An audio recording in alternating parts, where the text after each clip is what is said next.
হযরত আদম আলাইহিস সালাম 60 হাত লম্বা ছিলেন। কয় হাত? 60 হাত। আল্লাহর নবী সাল্লাল্লাহু আলাইহি সাল্লাম বলেছেন আদমের সন্তান সেই আদম আলাইহিস সালামের জামানা থেকে এই লম্বা সন্তান কমতে কমতে কমতে কমতে অনাই আমরা সাইজ। এখন আমরা যে সাইজ এই সাইজ হইছে। এখন 6 ফিট মানুষ দেখলে আমরা সবাই গ্রাম চুক্তি 6 ফিট মানুষ দেখলো এটা আইবো কি রকম। 7 ফিট মানুষ দেখলে আমরা সবাই তামসা দেখতে আসবে। 7 ফিট আরে কষ্ট চাই লোকটা কো।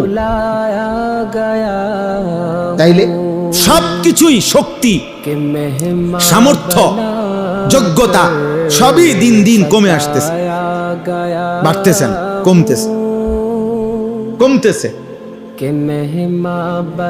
তাইলে আমাদের চাইতে শক্তিধর আওয়ালাম ইয়ালাম আন্নাল্লাহা